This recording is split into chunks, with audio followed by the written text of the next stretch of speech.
Welcome to this week's Spinfoil Theory. We're about to take a dive into another mystery from the lore of Destiny the game. Specifically, we'll be giving high-level scrutiny to popular, emerging, and outlying theories than judging them. If you have any questions or theories of your own, write to us at spinfoiltheory@gmail.com or visit us over at spinfoiltheory.com. And now, let's put on our spinfoil hats and get a little crazy. Here comes this week's show. Clickaroonies. We're recording. Yepper deppers. Yeah, we're doing it. We're doing it live. The record here. Doing Not it live. really. We're doing it live. Not really. This is fake. This isn't actually live. This is cool. I'm digging this. I for anyone who follows me on Twitter, I have a new microphone set up. So feel free to give me some feedback. Let me know how it sounds, guys. I think this was a good decision in the space that I'm in. I'm in a really tight, compact, unsound treated space, and so I switched to a dynamic mic. But I'm excited to record a first episode. But what I was gonna say, Lucy, is before with that condenser, especially once we moved to the house from the apartment, I had to have my levels way down. And I had to use the NVIDIA broadcast thing that you showed me to get rid of echoes and stuff like that. This dynamic setup, I don't even have to have that stuff on. I'm so happy right now. It's so nice. So much less of a headache. And I have my my decibel full decibel, and it's happy place. But I'll stop talking about my my audio setup. But no, it's welcome fine. to the Spinfoil Theory podcast, everyone.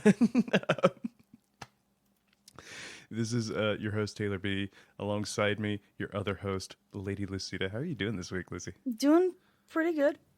Just vibing. Christmas shopping. That's what I did this weekend. Yeah. Went around town. How do you do it? Got Christmas.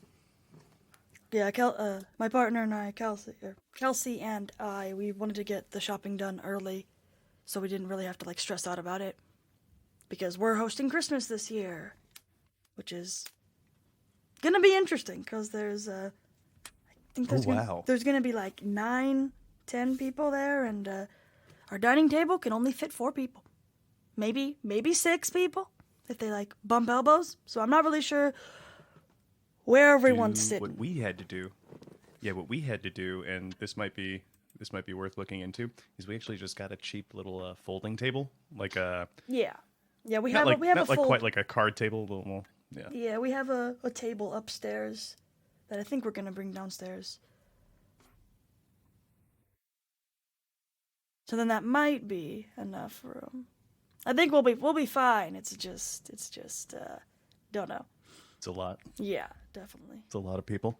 Well, Yeah. Good luck. We just hosted our first holiday, and we had houses. Our house, excuse me. Our house is a nice size, but it's not the biggest place.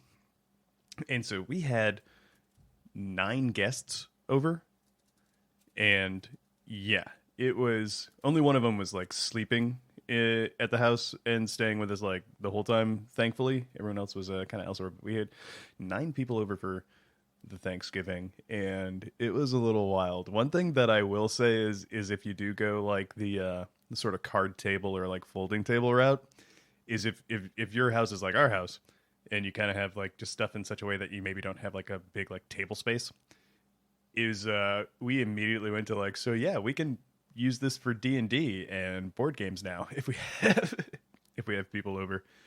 So and it just goes away, nice and easy.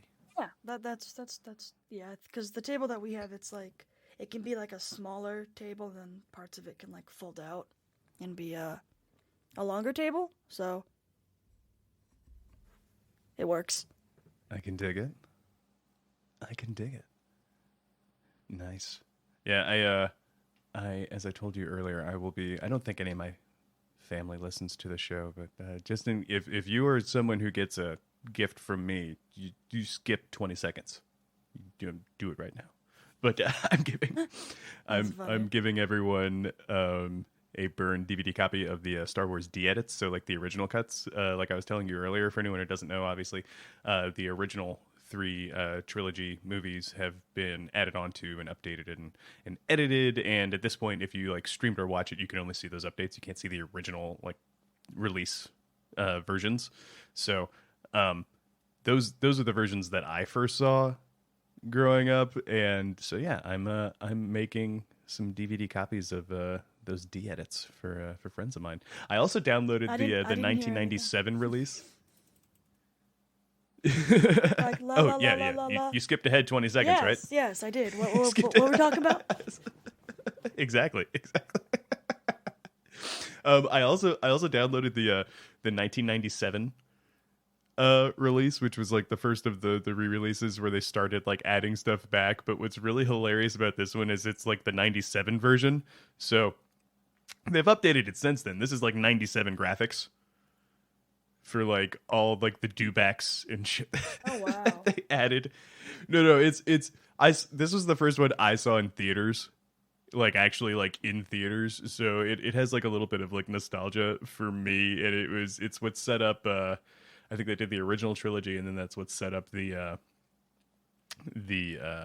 prequels releases, sort of like 99, like early 2000s. So it I would recommend the originals over this one if you're gonna watch one, but like this was just fun to watch. It was Jabba looks rough. Some of the CGI, like all the dewbacks they just seem to add to random scenes is hilarious. So it's funny. I was enjoying that. That's funny. While I was That's pulling great. down the other stuff. Okay. This week we are here to talk about Destiny once again. And this week we have, where are you, Trello board? There you are. We have a theory from Lucy brought to our attention, and you know what? Actually, Lucy, tell us about your theory. Tell us about my theory. Well, I would say it's my theory. I've seen it pop up here and there on Twitter and Reddit and Discord places. I've seen it whispered about, so I'm like, they've got a good point. They've got a good point. So, Edges of time. as we know, this season, Mara and Savathun have kind of been at odds, I'd say, and like they're mirrors of each other, because Bungie they like their trinities. They have Cade, Ikora, Zavala, Oryx, Savathun, Zivurath, Aldrin, Mara, and Shuraido. They love their trinities. That's just how it is. And I guess the theory that I was thinking was that, well, basically we know by the end of all of this that Savathun escapes. We know this. And Mara, as of right now, seems pretty confident that she's gonna win. But I guess my crackpot crazy theory is that Mara and Savathun are actually working together. Ooh. And Dun, dun, dun. that they've been working together since since the aftermath of Forsaken. Because, well, there was one of the last, I think it was week loop 7, the 7th time you visit Mara in her court. She talks about how the next person she's going to talk to doesn't really like Guardians, so It's why we had to leave, it's right? why she was like, get out. Try to find the exact quote. Yes. No, I'm mistaken. It wasn't week. I think it was loop 3. Let me find the transcript. Blah blah blah. Yes. Yes. Oh, it's when she was talking to the emissary, and after the emissary leaves, Mara is just like,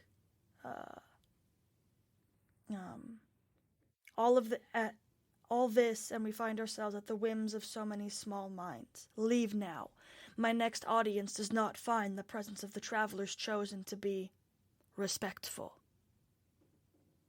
So it's like there's not a very, at that time, there's not really a lot of people that don't like Guardians. And I'm not necessarily saying that basically the list of people of who that could be is very small. Like, and I'm thinking it wasn't necessarily that whoever she's talking to doesn't really care about Guardians. I think Mara didn't want us to find out who she was talking to. Because hypothetically, if she was talking to Savathun and we found out about that, we would have been like, Mara, WTF, guns loaded, what you doing, homie? Like, I don't think we would be we'd be as willing to go along with what she wants to do if we knew she had been working with Savathun. But if she plays it off as that they're enemies and that, they're fighting against each other, then we're like, oh, we're helping Mara because we're fighting Savathun. Because we know that Mara doesn't exactly like the Traveler. She just kind of tolerates us because, we're good weapons, I guess. Because in another of the loops is where she the last one, she talks about how when there is too much darkness, the light will, cast it out. But when there is too much light, the darkness, there's got to be balance, is what she's saying. And I think with her working with Savathun, she's trying to make it be more balanced instead of one or the other, I think. But yeah, TLDR, Savathun, and Mara have been working together since Forsaken. That's the crackpot theory. What do you think, Taylor? What do you think? I really like it. It ticks all the right boxes for me in terms of a sort of, the detective work that kind of goes into to try and connecting some of these dots in these big narratives like we have in Destiny. So for me, it's really interesting that the seeds of this alliance have been going all the way back to Forsaken, and it kind of helps me, tell me what you think, but it kind of helps me start to connect those dots as to see, because up until now, I still don't think we've had revealed what Mara gets out of this arrangement. Yeah, we still don't. I mean, Savathun said that she'll, give us Osiris back, but that doesn't really help Mara that much. I mean, yes, Mara and Osiris have talked. Mara is the one who told Osiris to plant the tree on Io. So they do have some sort of working like they've worked together before, and I get that. I guess I would say Osiris is an important piece, I guess, on Mara's chessboard. So that is one thing. But Savathun allegedly knows how to destroy the Black Fleet, and that's what Mara had been trying to do for the past, 2 years now. It's been. That's why she hasn't really done anything, because she's been at the using the Harbingers and all of these awoken magic technology things to try and stop the pyramids from getting into our solar system. I mean, she's been doing a pretty good job so far. I mean, they haven't really come back since Season of Arrivals. They haven't left either. They haven't really. They've just kind of just been sitting here. So, I think maybe because both Mara and Savathun, they kind of want the same thing. They kind of want the pyramid ships to not really be a thing. I would say not really be a thing. Savathun wants to still be a player on this metaphorical chessboard, but she doesn't want to be tethered to her worm. Because the thing is, with the Traveler gives you the freedom of choice. That's why there was warlords. That's why there was all these bad things that happened in the Dark Ages. and the Traveler didn't do anything, because the Traveler's whole thing is to give us the choice. To basically ask, what do you want to do with this power? And then we do whatever we... Well, isn't the Traveler also asleep back then, too, though? Yeah, I mean, yeah, the Traveler was asleep. But even now, the Traveler's awake, and it's not like saying, oh, you need to do this, you need to do that.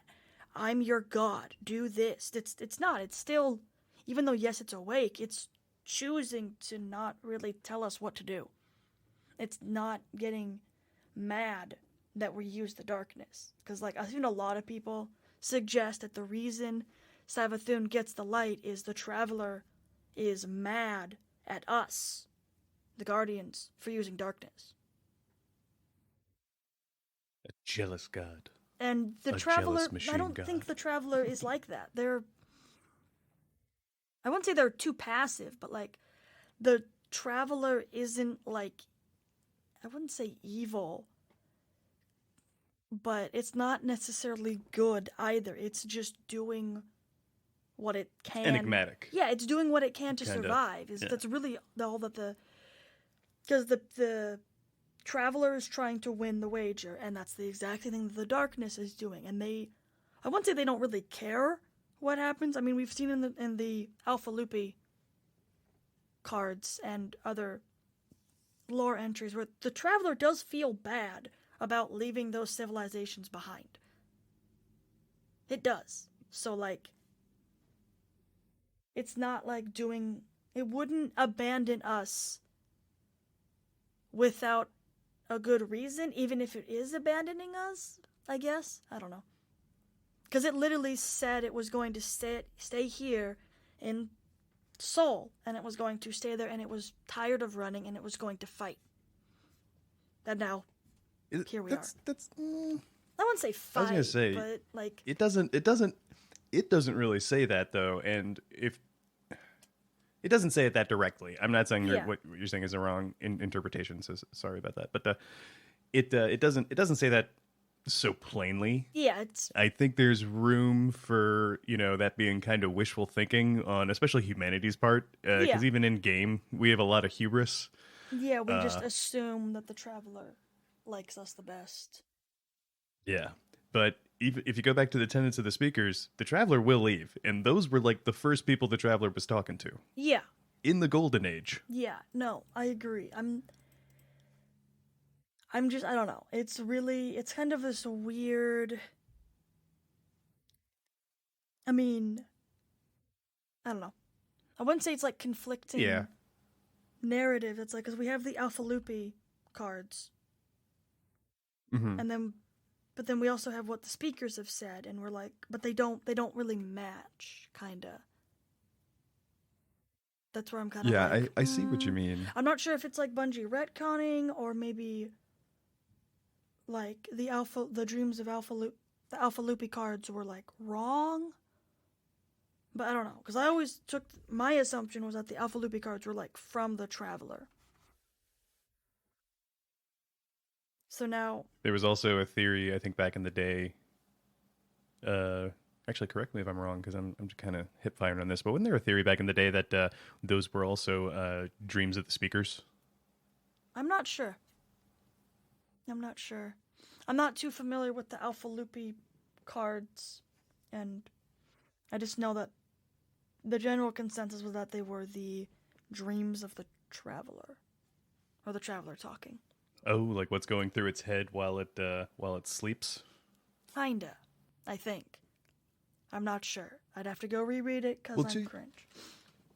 Yeah, no worries. Well, and to your point too, though, we, if we look at the Traveler, and one, how long has it been awake? It's only been awake since Destiny 2 at the end of the Red War, and then it's only gotten all its pieces back, or reformed all its pieces. I think canonically there's still like bits of the Traveler in places. Yeah. But it's like the Traveler is now reformed. I think it's only been reformed for what, like a year or two? Yeah, it hasn't really been reformed that long. And that's out of game. I don't know if that always counts. Oh yeah, no, time moves the same in game. The same for both, so. Mm-hmm. Yeah. So it hasn't been like awake, at least in my opinion, for all that time. And I feel like, to your point, the first thing it does was kind of, monkey's paw gall and just like, hey, like, all right, you want the light, here's all of the light. And he kind of explodes. Yeah. Yeah, okay. The card I was mentioning, it's Ghost Fragment Traveler 2, and it says it's the dreams of Alpha Lupi. This is what it says, quote, "This has been such a long chase. This will be the place you will fight and win. But do you really know why you go where you go and where this journey is taking you? The chase leads you where you need to be, you believe, unless you are being pushed."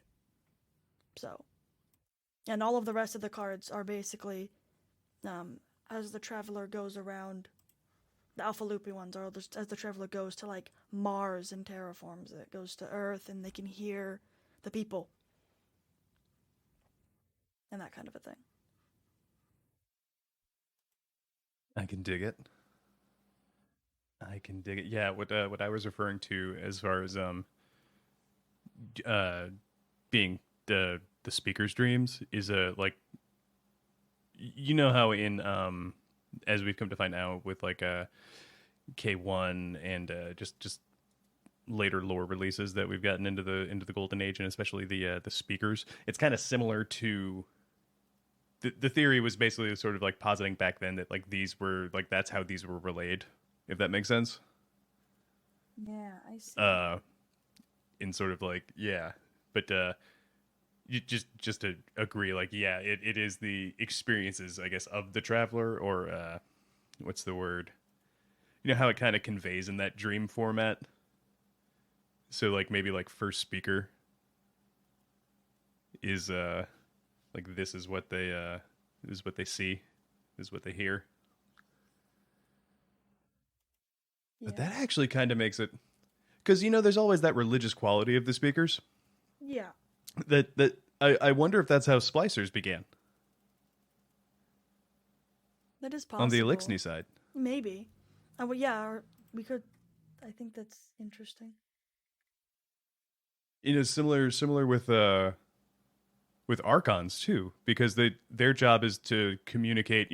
Speaking of triumvirates that Bungie loves in the fallen structure, you have the archon, you have the prime servitor, and you have the Kel. And Yeah, it's true. the archon's job is to kind of work with the servitor, really, in like a kind of technomance. Definitely.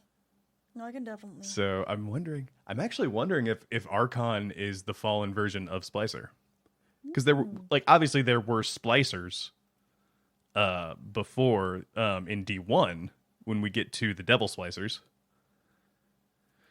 So that, yeah, I wonder, because I know the Archon has that bit of religious mysticism too about it, but maybe I guess its thing, their position's thing is talking more directly with the servitor, which is, oh, did I tell you I got my little servitor plushie too? You did? Nice. Yeah, his thing is, I like it. I like it a lot. But anyway, I guess, yeah, and the servitor is their like facsimile of the traveler, Yeah. and they produce ether. No, I can definitely. Yeah, it's a whole thing. Um, shifting back though to with the travelers side of the theory itself, with the one thing that with that aspect of it, if the traveler is like mad at humanity, why don't our light powers go away? Yeah, that's what I'm saying. I don't really get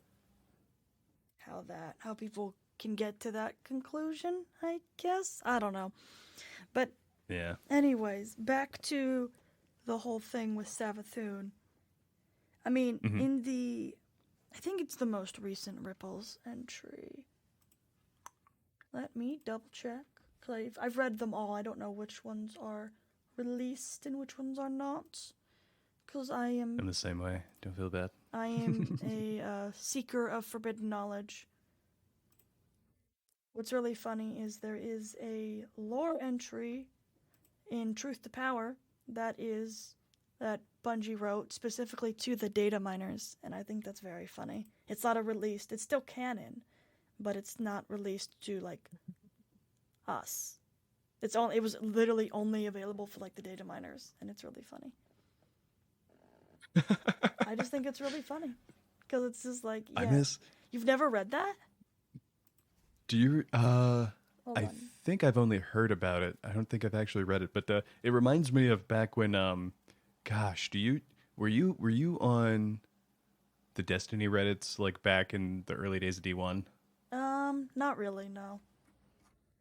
Well, even toward the end, it was really up until like, God, I think it was like Taken King. This guy Mega Man EXE, who was like he was like this Japanese guardian, posting on the English board because I guess the game was just like phenomenally, infinitely more popular in the English speaking world. But dude was amazing. He data mined and predicted what Xur released for I think like I want to say like 50 some, like he did it for like I want to say over a year. Oh, wow. It like accurately predicted, like said what Xur was going to sell That's crazy. through data mining. And I was just like, damn. But yeah, no. This I just think this entry is so funny. It's so funny. Cuz yeah, basically it's a non-existent lore entry and cannot be obtained in-game. However, it is still considered part of Truth to Power as per the author of the book, Seth Dickinson. And it's intended specifically to target data miners that had uncovered the previous lore entries to the game's API prior to the intended release of them. It's very funny. I'm going to read it. Oh, you wonderful, curious things. Do you believe you're the only ones with the power to see what should not be seen? Do you believe you can use such power blithely? For your trespass, I would ruin your luck, wreak havoc on your drops, poison your engrams, and fill your lines with static. Thus, I would curse you and dissipate that bond that ties you to your tasks. How frail you guardians can be. How many millions have fallen silent, never to return, because the bond did not hold them strongly enough. But you have already cursed yourselves. You have walked the anthematic arc and glimpsed creation from below. You will never forget the tenuous provisional framework you have found here. You will never forgive the mortality and fallibility that underlies a world you thought was everything. Those who use this power to seek unearthed knowledge will see more than ever desired. There is a price for glimpsing the cord. You will pay it. Like, okay. That's kind of terrifying. Basically, Bungie is saying if you data mine the lore, we're going to ruin your RNG. We're going to make all your drops be poo-poo. We're going to curse you, basically. Well, remember, I think it was back in the D2 initial release. No. It's God, from the season when you're doing all the stuff with Callus. Opulence. Yeah, Season of Opulence. Remember, and I think that's when the Sorry Bear raid. Yeah, Crown of Sorrows. Crown of Sorrows came out too, but there was a bunch of data mined lore that never ended up being put in the game. Yeah, I remember that. Like there was a fallen shadow which everyone was like really hype about, and they were like, "Where's this guy?" And they're like, and Bungie's just like, "Yeah, that's not in the game, is it though?" Yes.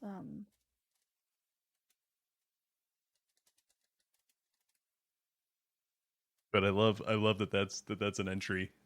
It's sort of like a little warning, a little abandon all hope.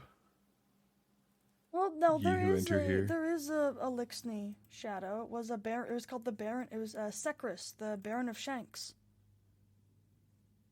I thought that didn't end up actually in the game. No, it is. It's on the lore. It's on the Maybe I have that part wrong, but there were shadows who didn't end up in the game. Yeah, of course, yeah.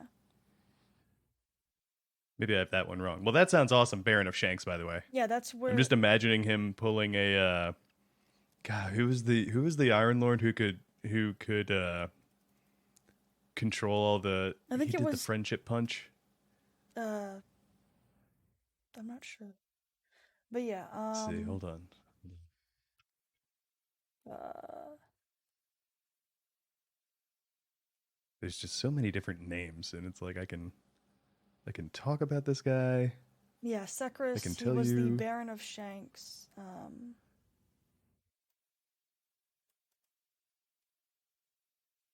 And he it was basically. Teamer. Oh yeah, Teamer. Yeah. Um.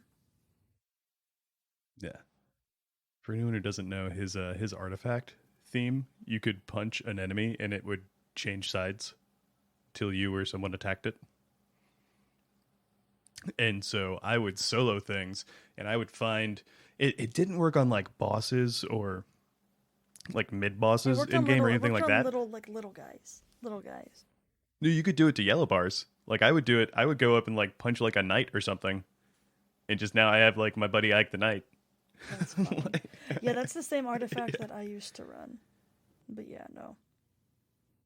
Speaking of artifacts, um, I'm very excited for the anniversary update with all of the API changes.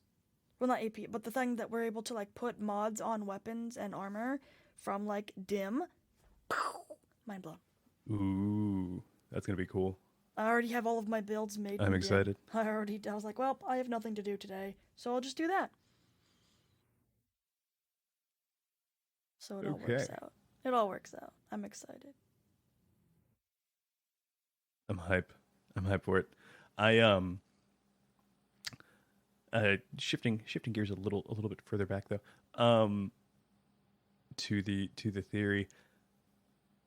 I you know I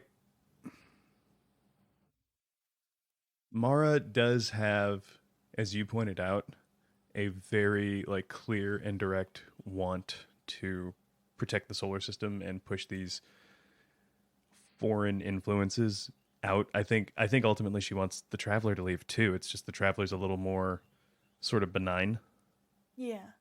than the darkness, and I think she has a bit of a vendetta against the Yeah. darkness. Like part of me wonders, and I mean it's very fantasy. It's very Tolkien actually. The whole thing that they wanted to do from the beginning was go explore and colonize like different systems. I wonder like if Mara like did make it to the end of the series, if she does, and I'm not saying she won't, but like if Mara makes it to the end of the game, what if the Awoken like go off to their land finally? What if they leave? Kind of like at the end of you know, Return of the King. I could definitely see that. I could see that. Is it just Yeah, because what's interesting is the Queen's Court. I think it's Loop the second. Yes, the second one. The one right before the one with the emissary showing up. Mara says some pretty I wouldn't say controversial, but very, I guess from a Guardian's perspective, kind of controversial. She said she would just if it was up to her, she would have destroyed the Traveler when she had the chance. But now, too many people are afraid of what would happen if the Traveler just didn't exist. That she can't really do that anymore. Yeah. So yeah? I feel like destroying it's the well. Then you're in like this weird place because unlike the darkness ships and stuff like that, like there's more than one of those. There is only the one Traveler, yeah, the one white piece my on the board that we're aware of. yeah. What I think would be really interesting is if we I think the speaker is right in the fact that the light is in all things, kind of like the Force. Um, and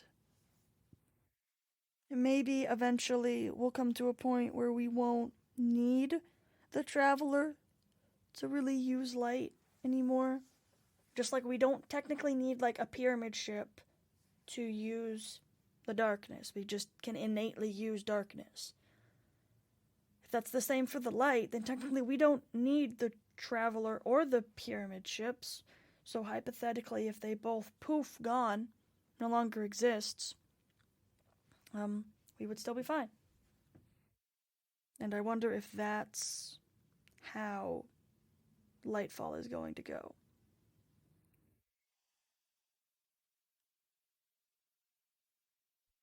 I feel like, especially beyond light, like I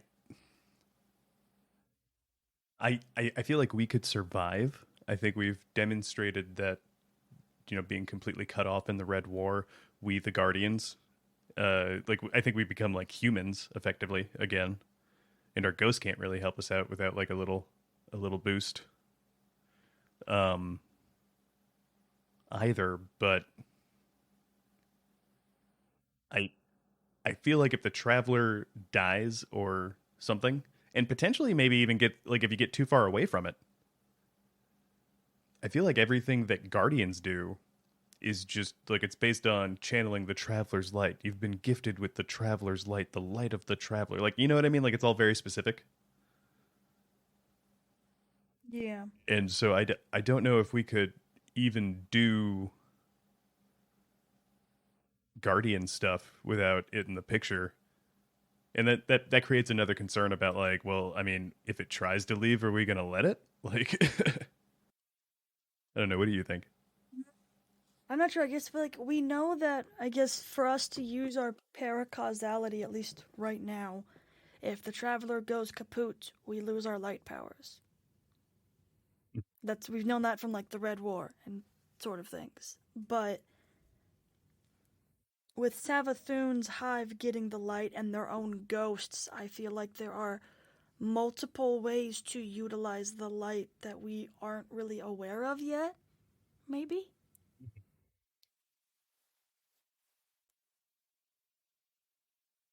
So I guess my biggest thing is like we're gonna get a lot more lore and world building and this that when Witch Queen comes out, and I am wondering how much of Witch Queen will like change Destiny as we know it.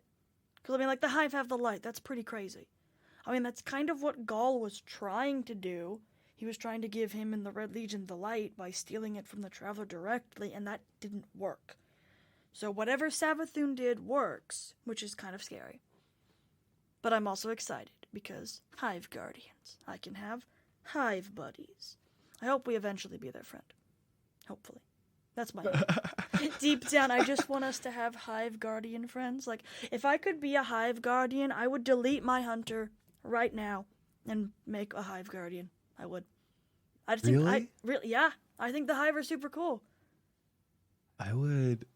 I wouldn't. I would still be primary. I would still be boring like I am in most fantasy settings. I would still just be a human, but probably as my primary. But like, if I could be any of the fantasized like other species guardians, I think one I would probably want to go like Elixni, and two I would almost immediately delete my warlock, like gone. Bye, Warlock. Yeah, for me, I mean, Yeah. the thing is, like, I appreciate all three of the classes.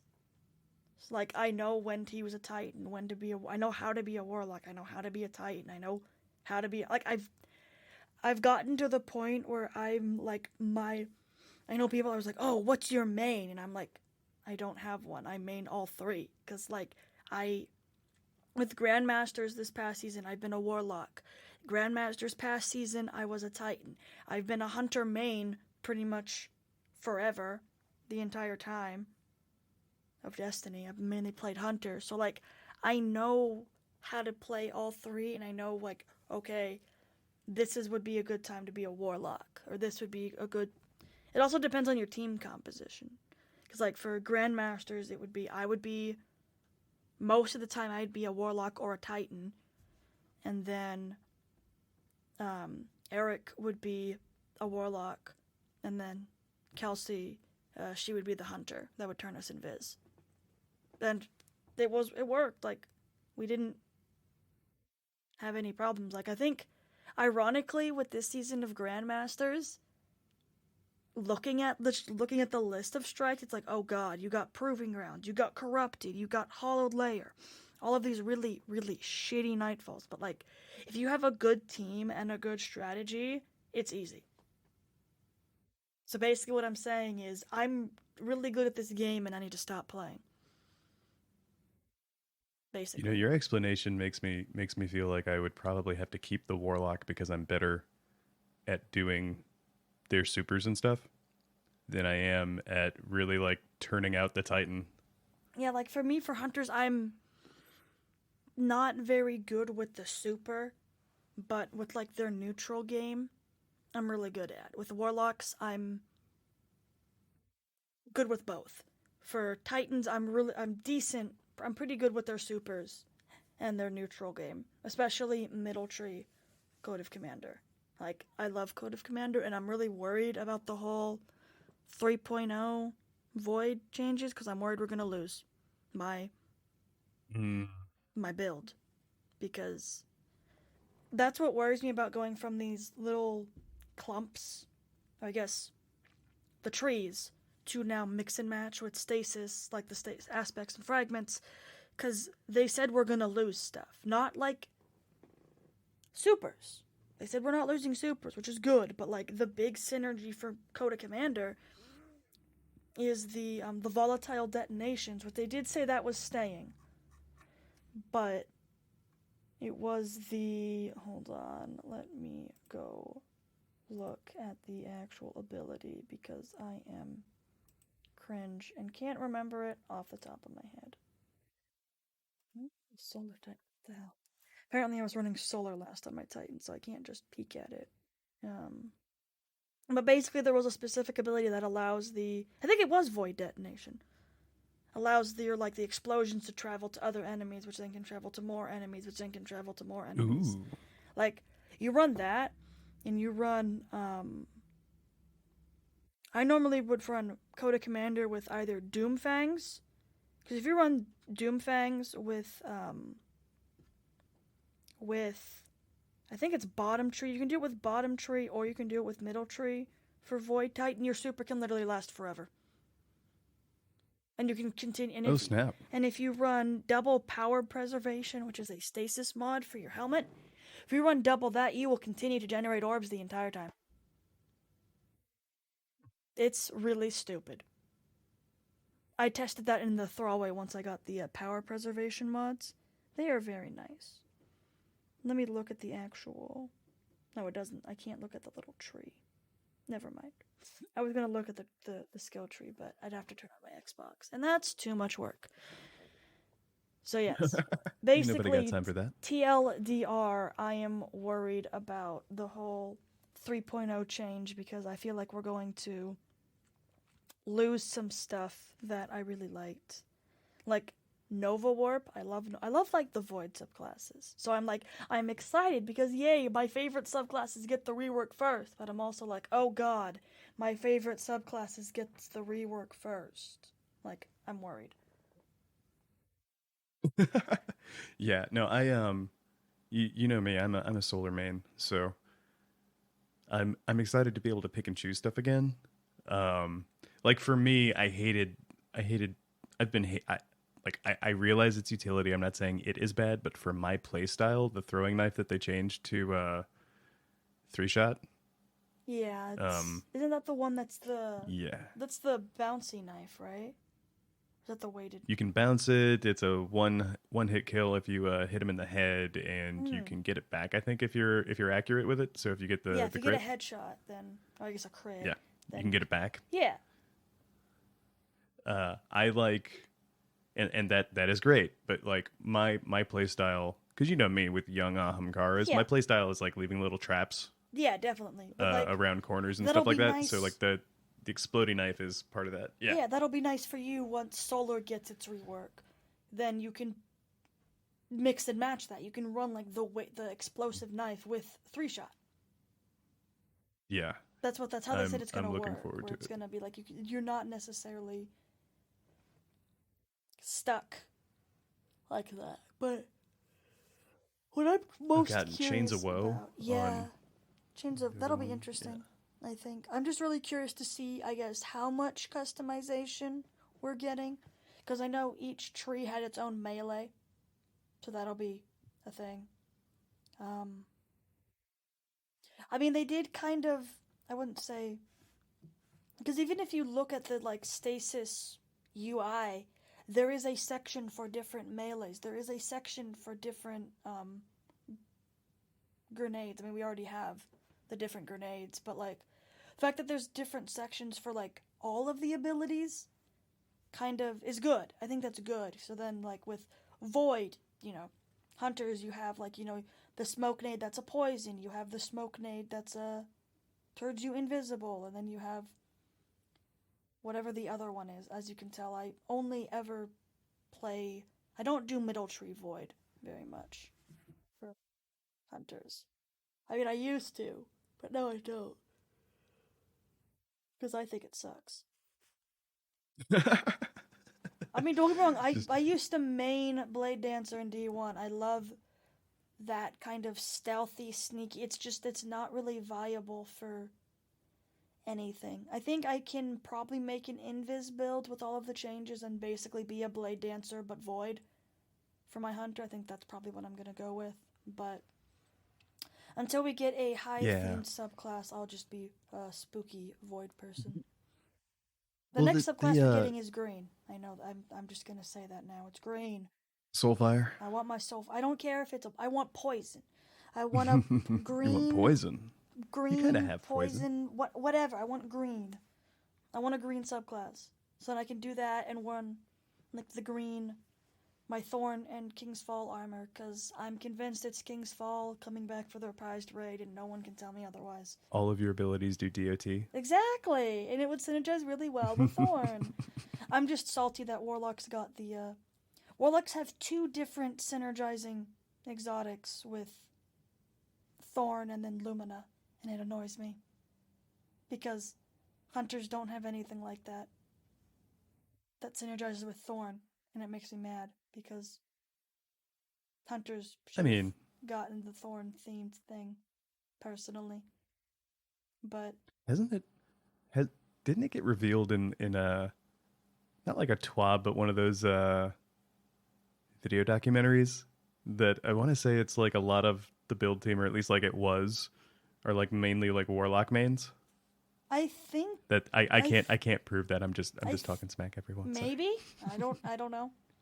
I am not sure, but no, I'm bullshitting. Don't. You're probably don't believe me. I know DMG is a hunter. And I know Deej was a warlock. And I don't know about Cosmo. But yeah, I think maybe they're all warlocks. Maybe that's why the warlocks get the good exotics. Grumble, grumble, grumble. I'm not salty, I swear. Yeah. No. It just hunters are like the edge lords, so it makes sense that they would get like the Thorn themed stuff. But no. Warlocks are totally the edgelords. Hunters are like the how can I say this? Warlocks are nerds. Like they're in all the tag classes, but they're really underachievers. No. Titans, we got Titans are the jocks. Warlocks are the nerds, and then hunters are the emos. So hunters. See, no, like hunters are the like the potheads. I mean, yeah, I guess they could be potheads, but I always I just with all of the Destiny like hunters that I keep seeing, like fashion wise, they're all like black and edgy, and I'm just like, cool. A lot of people do that in Destiny, but all I really have to, because look at the 30th anniversary of Warlock stuff coming out, and the amount of trench coats Warlocks have. Like I feel like that's the most edgy. emo you could emo. That's pretty edgy. You got me there. You got me there. Yeah, they have fashionable skirts. Like, come on, emo. Yeah, I guess that's pretty pretty edgy, I guess.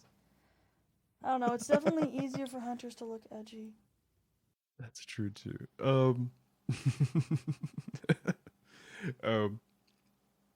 So for you, It's gonna be hive all the time as soon as you can. Just Pretty much, yeah. I I really like the even hive. your powers will burn our eyes with green fire. Yes, see, I have my burning your eyeballs outfit. Um, Basically, it's the Guardian Games cloak, a bunch of really bright armor, and I'm all wearing the Gambit Jadestone shader. Um, I literally burn people's retinas. I run that in Crucible to be funny. I get shot all the time. And then even my ghost with the Halloween ghost that came out, I use that and I make that really, really bright as well. Only thing I don't really have that's super duper bright is a sparrow, but what I have kind of works. It still has like the glow on it. Even my ship is obnoxiously bright. I just do that to be a troll because I think it's funny. But yeah, no, once I'm very excited because, like I said, once the Thorn armor and the King's Fall armor is back, I will pretty much have my Hunter from D1, which was all. I basically ran a amalgamation of King's Fall armor and Crota armor, but I can just wear the Thorn helmet instead, and probably maybe the Thorn gauntlets. I'll have to like see how they shader. That's what I'm really excited about for the dungeon, is the armor. So we'll just have to see. I can dig it. I can dig it. Sort of reining us in a little bit here. I'm gonna shift back. So the one thing, especially about the theory, getting back to what brought us here today, uh, I will say it's a great connection because of the current situation where we're kind of forced to protect. We're kind of like frenemies, I guess, with Savathun right now. Oh yeah, definitely, because like we Yeah. don't really like Savathun, but we kind of have to protect her from Zivu Arath because, well, if we don't. Mm-hmm. Mm-hmm. Mm-hmm. But yeah, we are a little bit hard up on the Savathun angle, and we also see the emissary there in a different scene, so we know it's not like the Nine or something like that. So Yeah, here's a question for you, Lucy. So I think it really lends itself to Savathun doesn't like light bearers, something like that. But who else do you think it could possibly be? who else do I think it could be? Well, that's where it gets tricky. Because, like,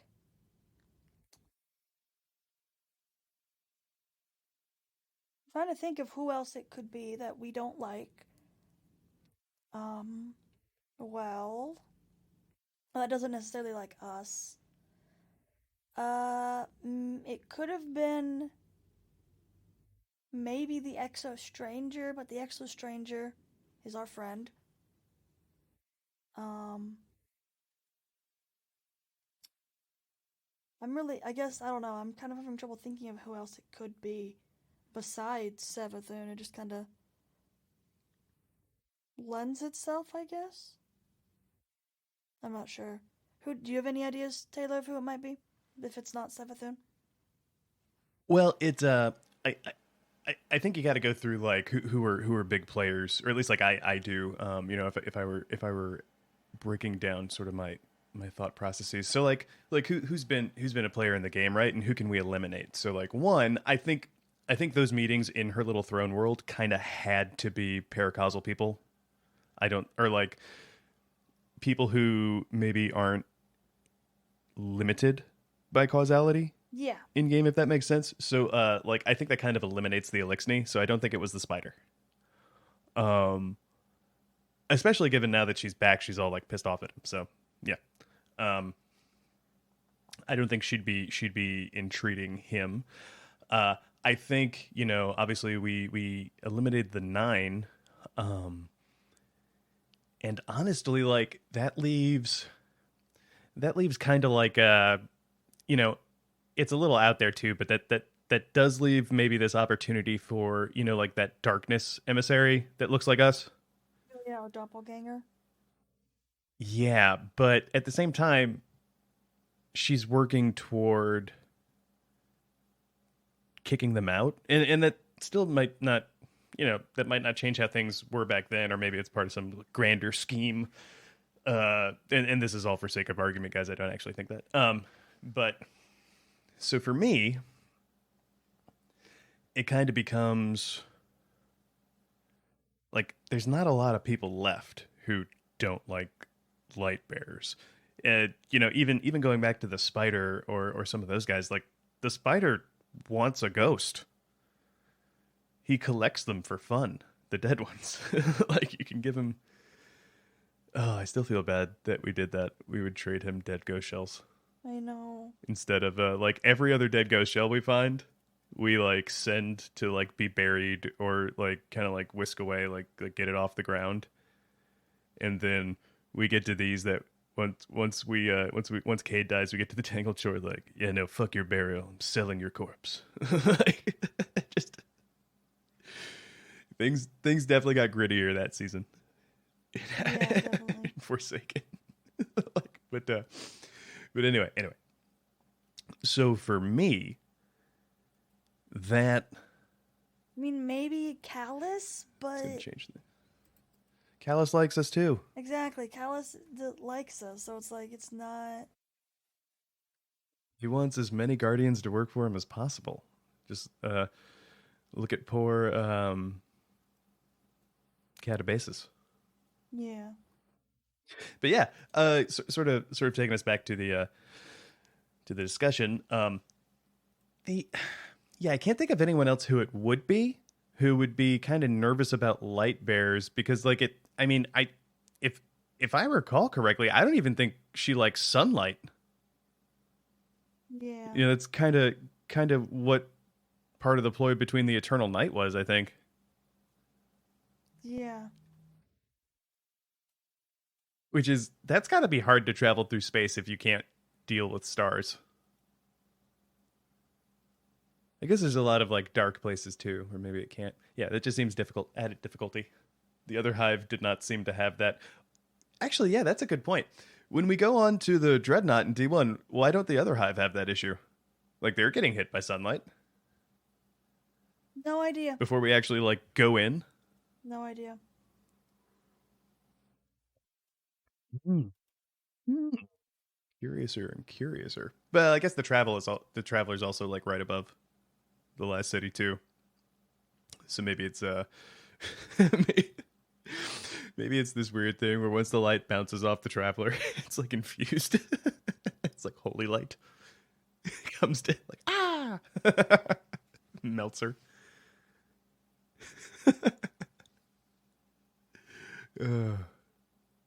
That would be funny. Yeah. So yeah, I can't think of anyone else it gives, which does give this a lot more sort of strength in my view. I guess final question for me it would be, you know, that they were kind of planting these seeds before Mara um leaves the throne world to I think she's making preparations for stuff for that whole time. Yeah, because in the animation for the augur, it kind of like alludes to what at least her version of what she was doing was. So yeah, if she's been out there like figuring out, who she needs back and what she needs to do, if she was entreating with Savathun all the way back then, honestly, that would make sense, especially if Savathun's the one who was in control of the Taken at that time, because then it would make her journey through the Ascendant Realm so much easier, because they're just like everywhere over there.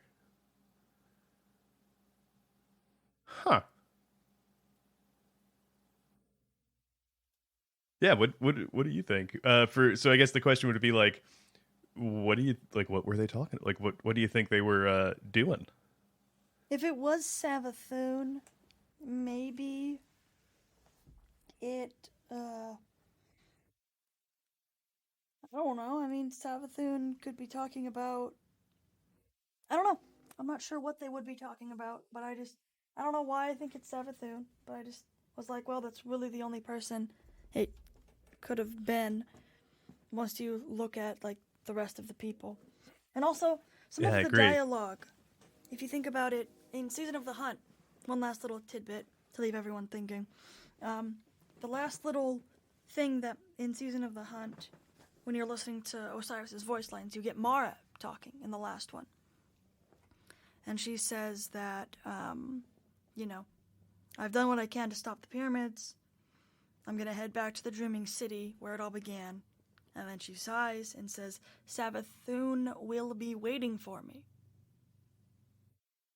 And then, who shows up in the Dreaming City when Mara coincidentally also shows up? Savathun. Curious.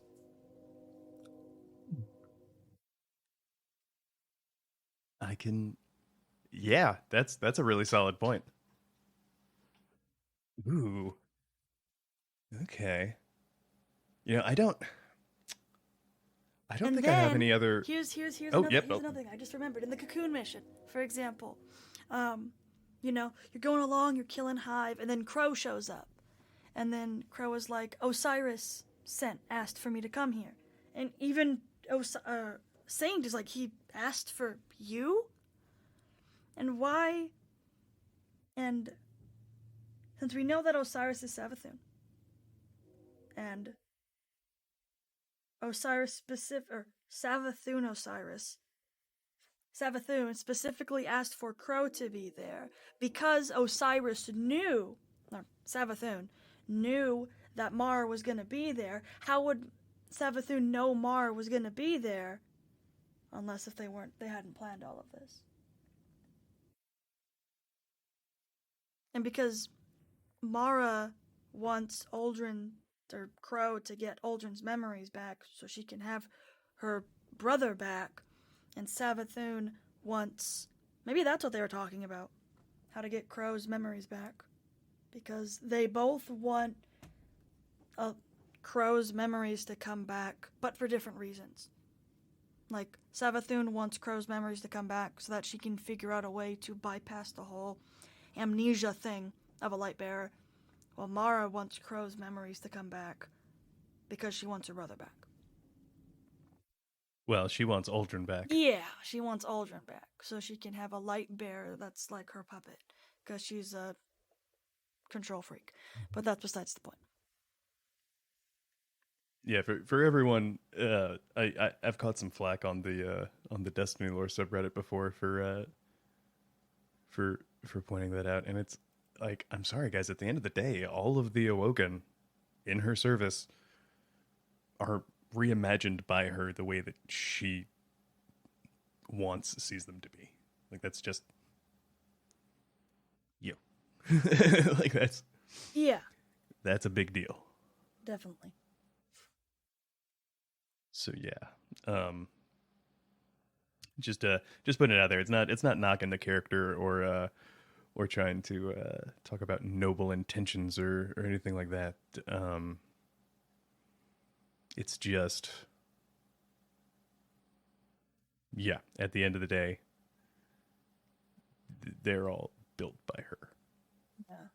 So, yeah.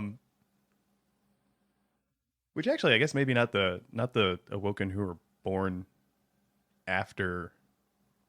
You know what I mean? Yeah. Like, I think Petra's a natural born one, right? I think so.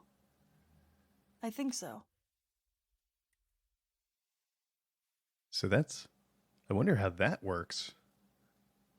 Because at least with Aldrin and the other guys, you kind of know that you kind of know what's up. Like, yeah, you were remade in the distributary, kind of like how Dr. Manhattan pulls himself back together in Watchmen for any comic book fans. But yeah, so that's that. But then, yeah, people like Petra, I guess that's a little different. But then again, Petra can, I think, like, more so than Aldrin ever could, Petra can, like, disobey Mara or disobey, like, chain of command. So, Maybe that's why.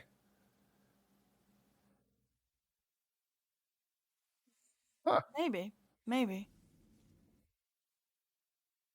I definitely need to do more research about that. I might add that to the Trello board as a potential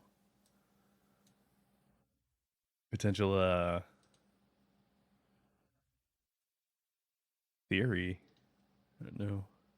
Yeah, I think I'll do that. I think I'll do that. Okay. Yeah, I can't. I can't think of other points of contention for it. We it's especially with your last point about how would they know that Mara's there without knowing ahead of time. That's yeah, brava. Um, let's see. Do you want to move into scoring, Yeah, sure. or do you Scoring. have anything else? No, that was the last Scoring? little like aha thing that I was like, wait a minute, I forgot to mention this. I can dig it. I can dig it. Well, all right. So I guess I'll go first. I'm gonna give this. I'm gonna give this.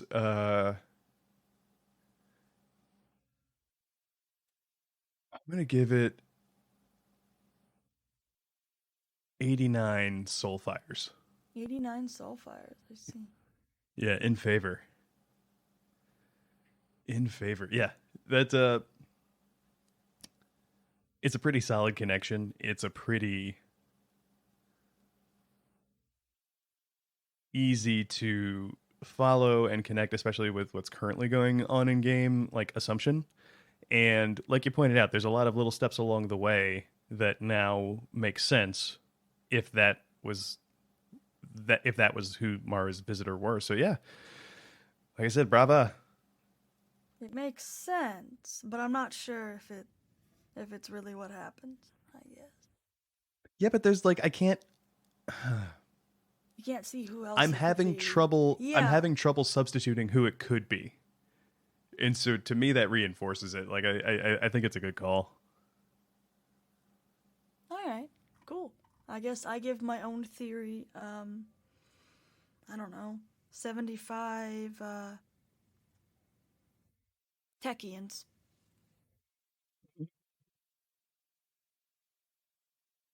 Because I I mean, can like, it dig it. makes sense, but I'm not 100%. I'm not like about it. I can dig it. Okay, groovy. Oh man. Ooh, crack crack. Yeah, no, I think that's pretty solid. Pretty solid theory, and 75. I think that's the most we've had on the show. Definitely. So, what's new record set once again? Um, yeah, you got any shout outs there, Lucy? Any shout outs? I don't. I'm always bad at the whole shout outs thing, I I think you guess. do fine. No, I'm pretty bad at it. I can't think of any right now because my brain is empty. Brain goldfish. I am a goldfish. I have the memory of a goldfish. I really do. Like, I'm just like, what? What? What? Huh? That's me all the time. Okay. Fair enough. Fair enough. Um, okay. Uh, for me this week, I'm gonna give a shout out to. I'm actually gonna give a shout out. I'm gonna do a little more local this time. I'm gonna give a shout out to Kari, my partner, and her coworkers. I went out with them last night. Uh, they my partner works a couple 3 nights a week in industry as a bartender still, and so I went out visited her at like the tail end of her shift and just went out drinking with her and her little crew that she has over there. And man, they took care of me. So shout out to them. I had a very good time. That's nice. That's nice. See, I'm cringe and I Yeah. don't really go out with people. Go out? with other people because I work from home because I'm lame. Mm-hmm. And I don't, it's not like I can like, oh, I'll go out with my coworkers. All my coworkers are in Washington or other places. I mean, especially with COVID, Yeah, I definitely don't. I'm just not going out a lot. And like thankfully I have my booster and everything, so like I was at least like confident in doing it. You know, it's just same over here. Like 9 times out of 10 weekend, I'm just staying in, hanging out, not doing anything, especially these last couple of years. So Yeah, definitely. it was a nice change of pace, but yeah, very cool. But I think and didn't you and Kelsey go out sometimes though, right? I mean, we go out, but it's not like we go out with other people right now because, Mm-hmm. yeah, I don't know. It's just, it's different, I guess. I can dig it. I can dig it. Oh. Well, if and when you guys come to DC or we go to Guardian Con, if our tickets ever become good again, Yeah, we'll have to we'll see. have to go out. We'll have to go out, and paint the town. Heck All yeah. right, I'm down. I'm down. Well, all right, everyone. Thanks for joining us again this week. Right before the holiday season too. So, I know it can be stressful during the most wonderful time of the year and into New Year's, but you know, take care of yourself. Stay safe. Drink water, All the especially if you're water. out painting the town. All the Yeah. water. Well, maybe not all of Mm-hmm. it. Don't drink salt water. Yeah. Save some for others, but like drink it up. So, yeah. With that though, we'll see you next time. Thank you again for joining us this week, and yeah, stay safe. Bye bye. Toodles. Hats off, Guardians. That's it for this week's discussion. Have any questions or comments about this episode? You can reach out to us on Twitter at Spinfoil Theory or write us an email at spinfoiltheory@gmail.com. If you'd like to read our show notes, check out articles, listen to past episodes, and more, be sure to pay us a visit over at our website, spinfoiltheory.com.